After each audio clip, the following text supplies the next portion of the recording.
So we can go to the next slide. Of course, today is, you can flip to the next slides, please.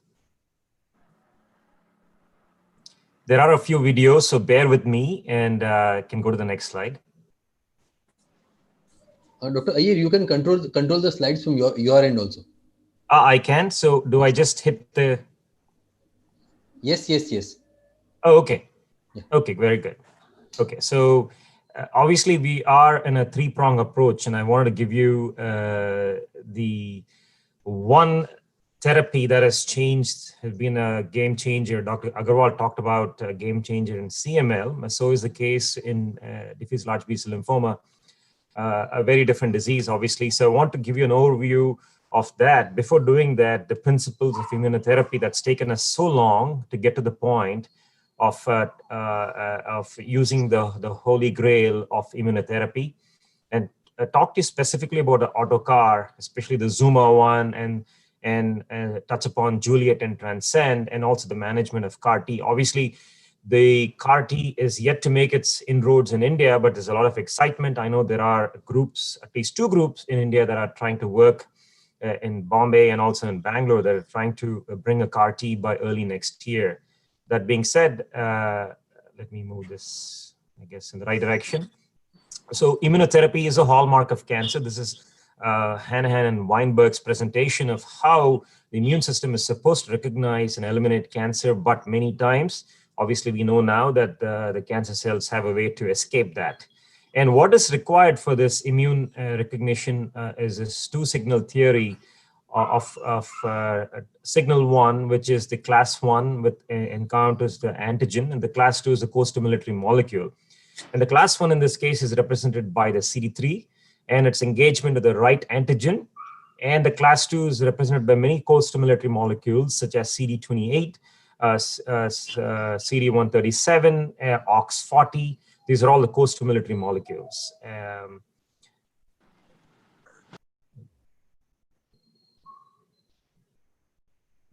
Okay, sorry.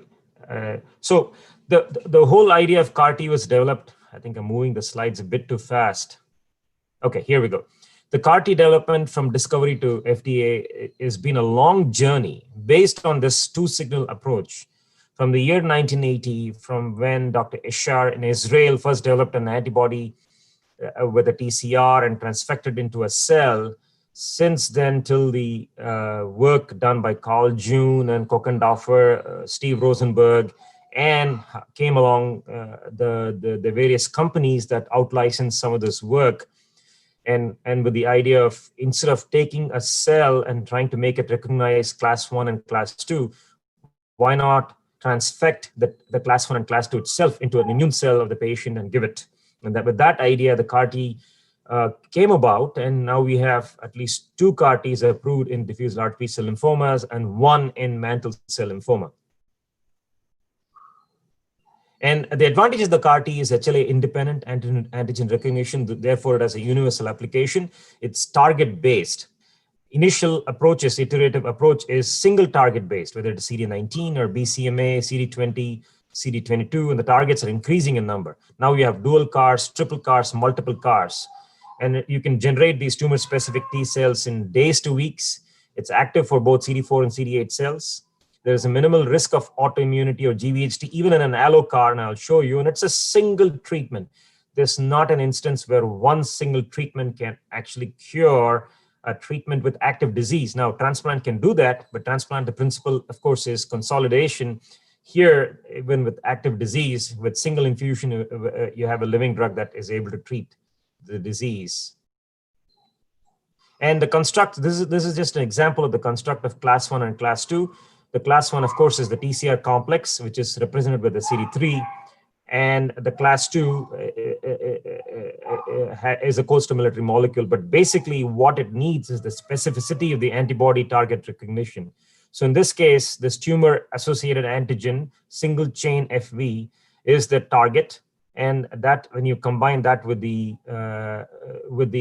next, which is the effector mechanism of T cell, the class 1 and the class 2, you have a very powerful drug, so to say. The first generation just had the CD3.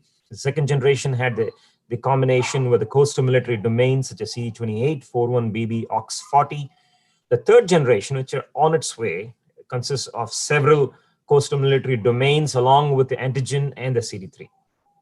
We will stick to the discussion on the second generation because that's where the approval is. And this tumor-associated antibody-targeted CAR T cells requires the construction of the CAR T gene. So if it's an autologous cell, obviously it has to be subcloned and expanded and given to the patient. And this is a process. And I don't want to spend time on the various antigens that, for example, the B-cell lymphomas have. There are various antigens that can potentially go after, but 19 and 20 and even 22 and 79 are the ones that are being considered at this point. And the first approval was based on this idea that B-cell AL, this is a cartoon of how it gets attacked by the CAR T cells by recognizing the CD19 antigen, and the CD19 antigen is recognized by the CAR T. The CAR T comes very close proximity to the B cell and it kills the cell. And this is the story of a young girl called Emily Whitehead, and the first study that is done by Stefan Krupp in Pennsylvania that led to the cure potentially of this girl who had failed an allotransplant for ALL and with no other hope in sight. And that changed the way we looked at the CAR Ts, obviously, and we've come a long way since 2014. I don't know if this cartoon is going to work. If it doesn't work, we can go on to the next slide. There are several viral vectors that allow these TCRs and antigens to be packaged into the cell. There's lentivirus, there's retrovirus. The lentivirus, there are advantages of one versus the other. There's some of the approaches used by, for example, the Kite is a lentivirus. The Novartis drug Kymriah uses a retrovirus. Several groups like the Baylor group uses a retrovirus. And so you use a process called electroporation to push the gene of interest with the viral elements into the cell. And that's the electroporation. Or sometimes you also do a transduction process, which is slight variation of that. And the autologous CAR Ts are the way to extract cells from the patient, sort of like a pheresis that happens, except that you don't require stem cells. You just take the nucleated cells and do that process of electroporation with the vectors of choice. There are issues with that. There's patient-to-patient variability. It's time-consuming. We have seen many patients' disease actually progress while they're waiting for this 3 to 4 weeks. The initial timeline was about 6 weeks. Now it has come down to about 3 weeks. And there's also some commercial challenges. And for example, the Novartis compound, which is the Kymriah, the FDA has required a spec of 70% expression of the target. If it is less than 70%, it's called off spec. You also have to look for interferon release. And if the interferon release is not adequate, then the product comes back as not meeting the specifications. But those are high standards. Now they're negotiating with the FDA to see if they can lower down to 60% or so and still allow this to happen, because despite 60% electroporation capabilities, the CAR T still seems to work. But there are these issues with autologous CAR T cells. And I just want to mention that AlloCARs have changed, and it's going to be the next wave. I won't show you much data on this. And the reason this is more germane is because we all heard about the CRISPR-Cas9, the two ladies that won the Nobel Prize, Jennifer Doudna and Emmanuel Charpentier. So we actually are doing a study with an AlloCAR, which allows us to select donors and have off-the-shelf CARs and take out the class 1 expression in the AlloCAR so that there's no GVHD. And CRISPR-Cas9 obviously allows for this precise genome editing to happen. And it's a one-step multiplex editing to produce an allogeneic CAR. And you can also put the genes of interest, in this case, the antigen and also the target.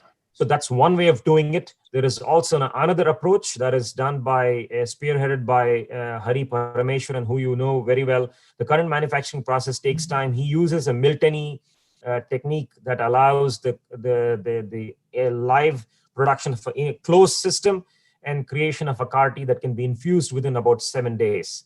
So the CAR T that comes from CRISPR-Cas9 is highly efficient. The TCR knockdown, which eliminates the GVHT, is almost close to 100%. The class 1 MHC knockout improves persistence. And in this case, sometimes beta-2 microglobulin is also knocked out, so that it allows the expansion of the CAR T. So it's very exciting times. But in some ways, we are with the AutoCARs, and I explained this to the patient, wherein you have Robert Downey Jr., and when you do the CAR T process, he becomes Iron Man, or if you will, Clark Kent. For an AlloCAR, obviously is a Superman. So you have two examples of an AutoCAR with Robert Downey Jr. or with the Superman who comes from out of Earth and is the actual AlloCAR and still able to save the Earth. And that's the analogy that I use. But I just wanted to go back to some of the clinical studies that have been done with CAR T in diffuse large B-cell lymphoma and with Zuma-1 and Juliet. As you all know, the diffuse large B-cell lymphoma landscape has changed. But these are some of the few slides set to show where the effort of CAR T currently is ongoing. Most of the work is in China, and there are about 200 studies, and followed by the United States. The rest of Europe has about 20 studies or so. And you can see that everything else is a gray area without any activity, and that needs to improve, obviously, with collaborations. And I won't spend much time on what we are doing, but we have done about 250 to 300 CAR Ts in various tumor types, including CAR T cells, TCRs, including NK CARs, the ACTRs, CTLs, and we have had the experience of not just in diffuse large B-cell, but also in other tumor types. So coming back to diffuse large B-cell lymphoma, it's a second generation CAR with the CD3 domain and the co-stimulatory domain being either CD28 or 41BB. And the CD28 domain obviously is the Kite product, and the 41BB is the Kymriah product. So we'll talk about some of the data. We know about diffuse large B-cell lymphoma is the most common lymphoid malignancy. The initial standard therapy is non-targeted cytotoxic therapy, but there's a 60% failure rate. And the second line standard therapy is largely ineffective with 10% cure rate. And this comes from the Scholar study that showed that patients who relapse after 2 lines of therapy have a poor cure rate and they succumb to the disease eventually. So not all of them can be cured. And this is the spectrum of the diffuse large B-cell that we won't spend much time on the biology, but there is the GCBs and the non-GCBs and the high-grade B-cell lymphoma and the double expressive lymphomas and the non-GCBs that are unclassifiable. And the second attempt is always a question of cure versus palliation, particularly after 2 lines of therapy. At least in the United States, beyond CAR T, there are other approvals, including the CD79, polatuzumab. There is recently an approval of CD19 and monoclonal antibody, the Monjovi, or the tafasitamab, along with lenalidomide. So there are more options, but CAR T still remains as one of the most promising in the long-term data. And this is the data with the various CAR Ts. I put all the survival curves in one slide to show you that Zuma-1, the overall survival curve, looks very promising. And the median, the 4-year data actually shows that it's about a 50% CR rates, potentially translating into cure.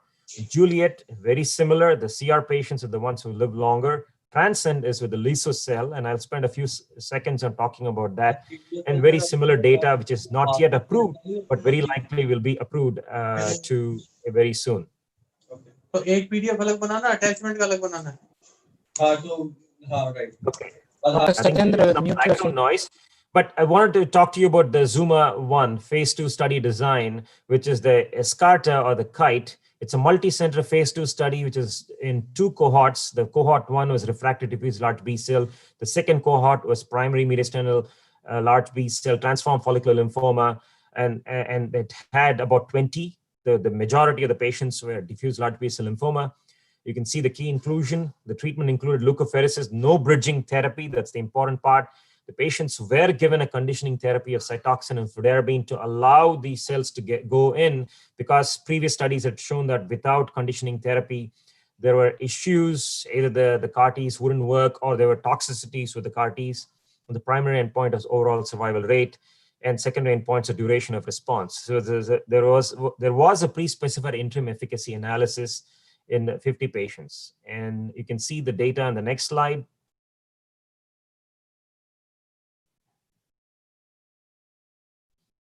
Can we move this next slide, please? Good. So this is the schema.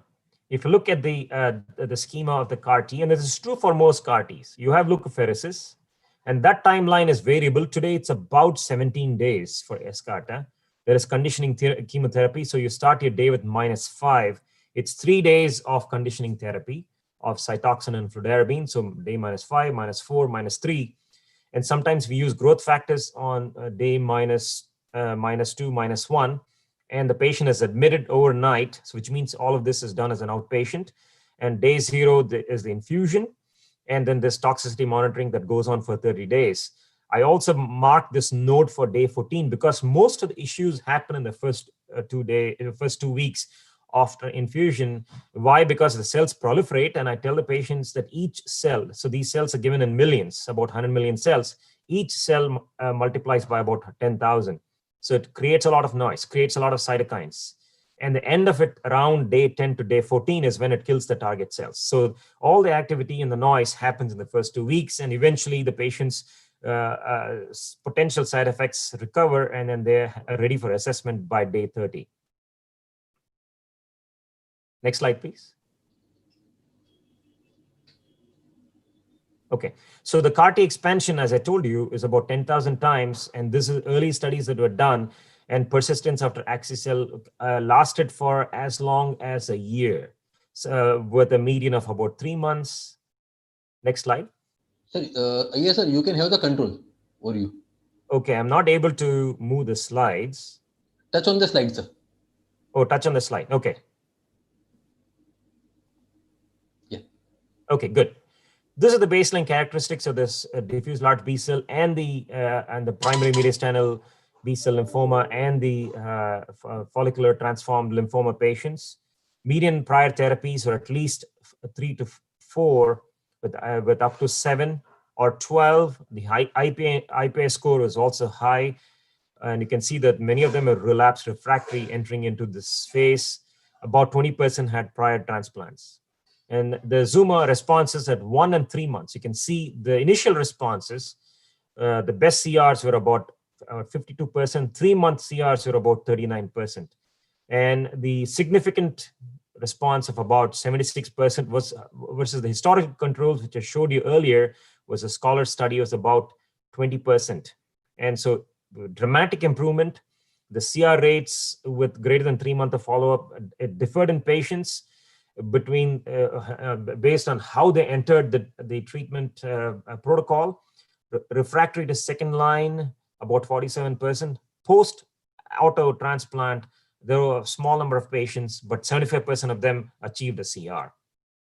And the overall response rate was seen across the subgroups. If you look at refractory, the IPI, the score, and also most importantly, because we'll talk about some of the side effects, the use of steroids or use of the anti-IL-6 antibody did not change the outcomes, and they still did fine with the treatments. The CR, the safety, I'm going to spend a little bit more about the safety, but clearly the two things that stand out as side effects that requires admission for these patients are cytokine release syndrome and neurological toxicity. They are reversible, but they are almost seen in almost all the patients, 80 to 90% of the patients that get this therapy. And there are some correlates. It has to do with cell expansion.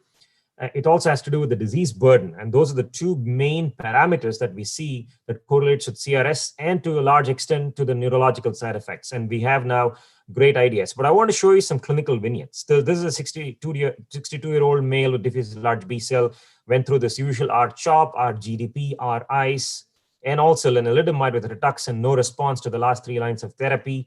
This is the baseline, and you can see the PET scan is completely turned negative. And these are dramatic initial responses. We are awed by it, not anymore, because this has become the norm for patients who go on to receive CAR-Ts, whether it's AutoCARTs or some of the AlloCARTs that we have. And this is another example of a patient who had the skin lesions, who actually was a patient who came from India with a lot of these skin lesions. And 1 month after the treatment, you can see the resolution of all these skin lesions, which are all diffuse large B-cell lymphoma. And the Zuma at follow-up at 15.4 months, you can see that 56% of the patients are alive. The overall survival was pretty impressive, and you starting to see a flat line at 6 months, 12 month, and 18-month mark. And now we have a 4-year follow-up data from LOCK, with Sattva and Sattva at MD Anderson led this study. It was published in New England Journal of Medicine in 2017. So the 30% of the patients in remission at 1 year, if you went back and looked at the CAR T expression, they did not have the CAR T. But clearly there were patients where the CAR Ts were still there, but still the durable response was still present in patients without the CAR T itself, telling us that the responses that are seen very early on were also durable. And this is the impressive part about it.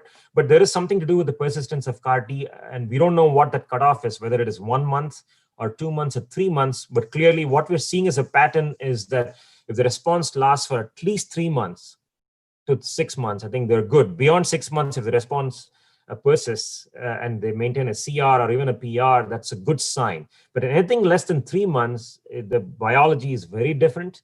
And we're starting to come up with other strategies on how we can overcome some of these problems. Perhaps one of the problems is the lack of persistence of the CAR Ts at that point. And you can see this is the survival curve difference between SCHOLAR-1, which is the historical control, versus ZUMA, and where you can see the curve has shifted up and more people are surviving. You can see a tail in the survival curve. And the multi-center, and this is just a slide to show you the various CAR Ts that have been studied. The ZUMA one is the one that I talked about. The Juliet is the Kymriah with a 4-1BB, which has the retroviral and very similar response rates. And then the Transcend is the Lysocell, which is not yet approved, which will likely be approved this year. There are various parameters. I think the manufacturing successes are different. One of the things that we notice about the Novartis is the time taken for production of this autologous CARs takes a little longer. So for various reasons, since we started with ZUMA-1 kite, we continue to use Yescarta. We use Novartis because the potential side effects with Novartis, the CNS toxicities are slightly lesser. And we have not yet used Lysocell outside of clinical studies. So best responses are very comparable with all these 3 study sets. And if you look at some of the side effects, what is different about this is that the CRS seems to be similar across the board. The neurological toxicities seem to be a little lower for the Novartis and for the Lysocell. The advantage of Lysocell, which I will don't have the data to show, but is that it can be given entirely as an outpatient because of some of the reduced CRS and some of the reduced neurological toxicity. Lysocell allows selection of CD4s and CD8 in a particular ratio.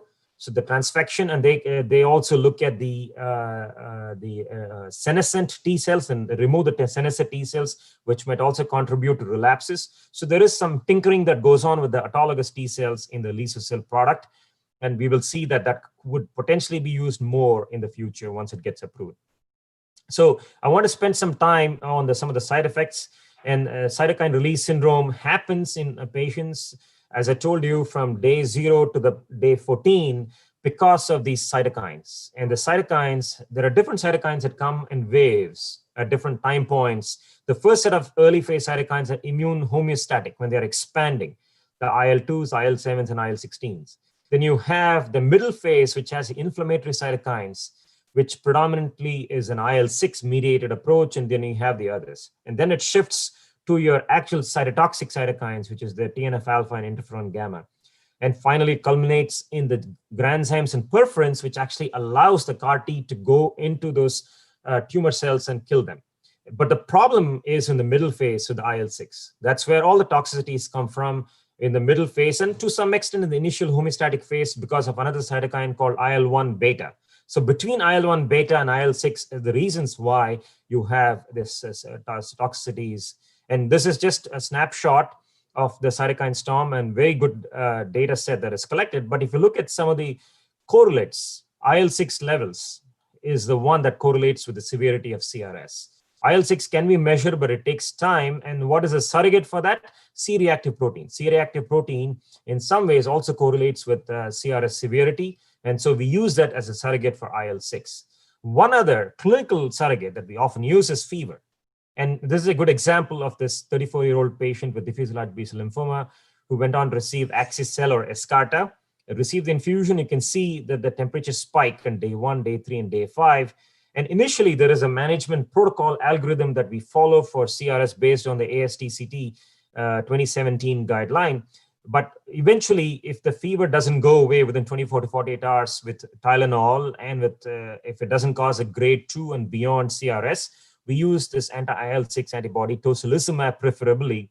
And you can see after tocilizumab, the C-reactive protein goes down. So it's a good way to control the CRS when used very early on. The timing is very important. We don't use steroids for CRS unless there are other issues. And the only reason to use CRS, the steroids, is for the neurological toxicities. Again, there is an association between CAR T expansion and response and the side effects potentially, including the CRS. So obviously there is also the other parameter, which is the conditioning chemotherapy. Conditioning chemotherapy has been slowly tweaked. We use Cytoxan and fludarabine. Some groups are using bendamustine. Some groups are actually using fludarabine and radiation, and there are new ones that are coming along. Some groups have also used high-dose Cytoxan and fludarabine, and that is something that we use for an AlloCAR because of the potential for GVHD and rejection. So there are all these parameters.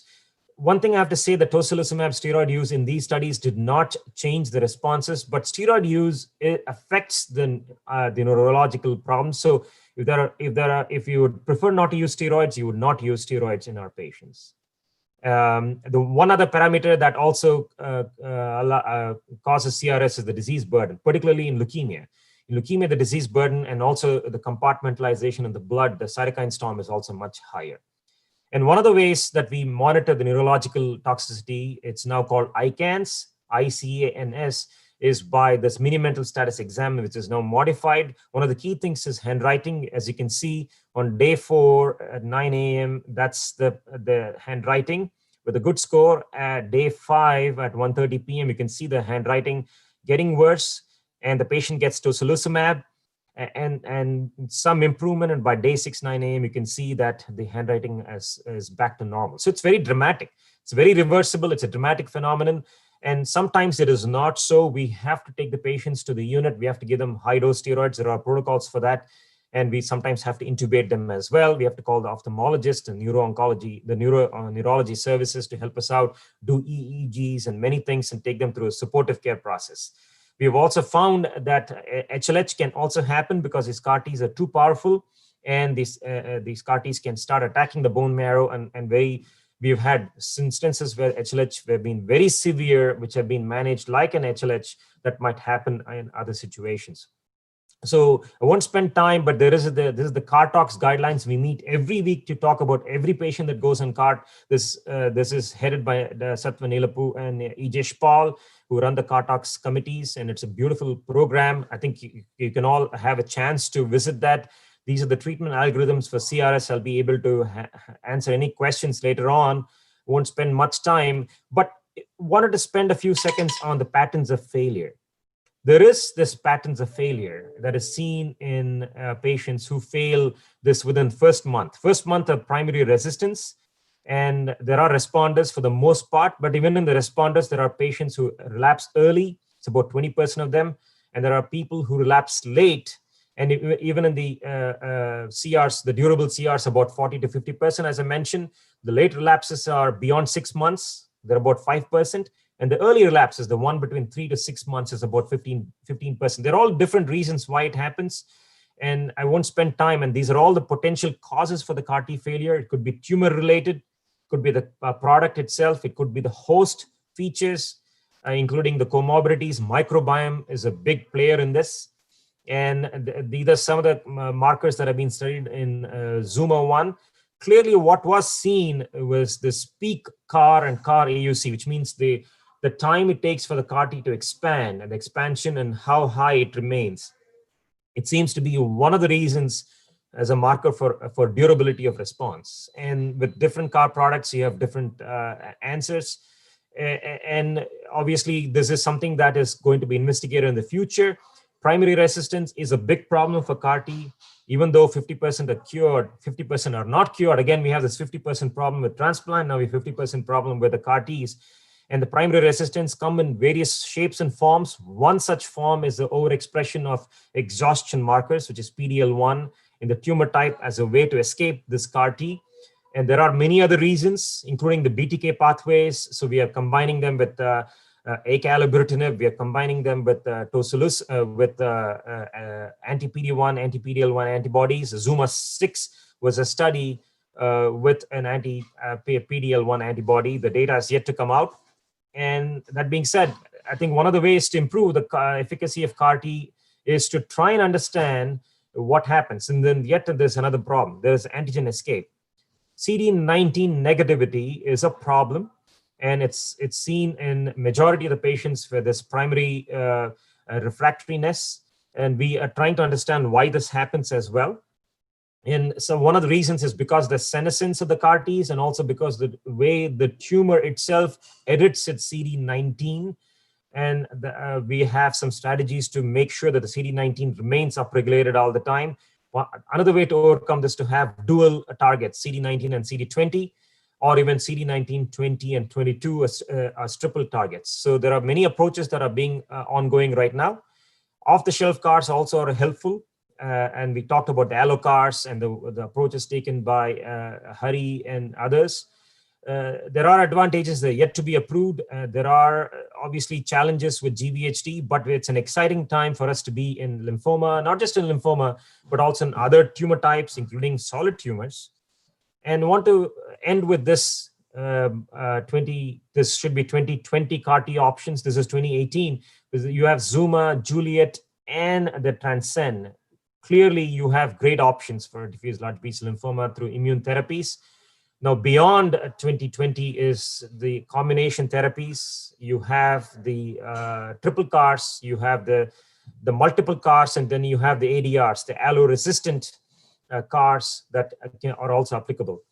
And with this being the case, we have demonstrated finally, after all these years, that the immune system can be harnessed. It's a dramatic responses in survival when treated with CAR-T. The toxicity is an issue, but it's great efficacy, and future CAR-Ts have to come up with lesser toxicity. There is durability of response. I think we are curing these patients, and combinations is going to be the future. Sequences and combinations, and I'll stop here and be happy to answer any questions. Of course, this is the entire MD Anderson group. And I want to always point out this poem that we all learned with Robert Hutchison, the textbook of bedside clinical medicine, from making the cure of disease more grievous and the endurance of the same. Good Lord, deliver us. Thank you. The shortage of time, I think we can allow one or two questions, and then Dr. Hemant will conclude it. Can we have one or two questions? Dr. Dinesh, can I ask a question? This is Dr. Yes. Sateen. Yeah, go ahead. Yes, please. Thanks, Dr. Iyer. That was a lucid talk. I've got two questions. The first one is, with the electroporation technique, what was the success rate of payload delivery? And the second question, when you see the difficult patients of HLH and sometimes the neurotoxicity, is you or any of your group in the Europe or North America planning to induce a suicide gene where we can diffuse them? Thank you. Great questions. To answer your first question, yes, I think you saw the idea. I ran through the slides very quickly. The transfusion, the transfection or the electroporation efficiency varies. It's actually more than 95% in all the products that we have seen. These techniques have become very standard now and automated, so to say. So it's about 94% to 99%. Of course, what they do is they electroporate and look at the efficiency, and then they expand the ones that have been transfected. So initially you might start with the 40% product, but then they enrich the 40% product to get it to 100%. So the second part is is the toxicity. So we've had situations where the HLH is very bad, and we shouldn't call it HLH because you don't really have an HLH. It's more like a macrophage activation syndrome. Yes, there are suicide genes. In fact, some of the constructs, the allo constructs, have Rituxan and or cetuximab. We had 2 instances in an allo CAR. It's not yet published, not in diffuse large B-cell lymphoma, but in multiple myeloma. We had to use rituximab for patients because the HLH MAS is very severe. And the NIH group have also seen HLH, and they just go with anakinra, which is the IL-1 beta, but that has to be used very early and very high doses of that. So yes, there are suicide genes that are available. The thymidine kinase is another suicide gene which is used by the Baylor group, and you give one of these antiviral medications or even ganciclovir to knock off the product. So those are also design changes that are coming. Any more questions? Only one more question we'll allow. How far we are from allogenic CAR T cells being FDA approved and available to other people? Good question, Dr. Burani. I think several allo CAR Ts are ongoing. There are CD19/20 dual, and diffuse large B cell. We have a CD70 in T cell lymphomas. They are, I would say, at least a year or two away from approval. But there are many allo CAR products and many companies that are doing that. How much is the cost if someone goes from here to US for DLBCL CAR? That's a very good question. I think so. The price tag for the CAR Ts. It's anywhere from $300,000 to $425,000. The hospital cost, depending on which hospital you go to, is another $300,000. So you're looking at a price tag of about $500,000 to $600,000 for a CAR T if somebody has to pay out of pocket. Fortunately, the insurance covers a lot of this here. Dinesh, can I ask a quick question? Yes, sir. Swami, excellent talk. Where are we with NK cell CARs? Is there any development? Great question, Dr. Malhotra. So we are doing the NK CARs. As you know, MD Anderson, Katie Rezvani's work has been out licensed. So we work with Takeda. Takeda actually has bought the license. So we are doing NK CARs. That's a New England Journal paper from the first 20 patients. The first target is CD19. We're doing expansion studies. We have this in mantle. We have this in various other malignancies, including T cell with a CD5 target, but they're ongoing studies.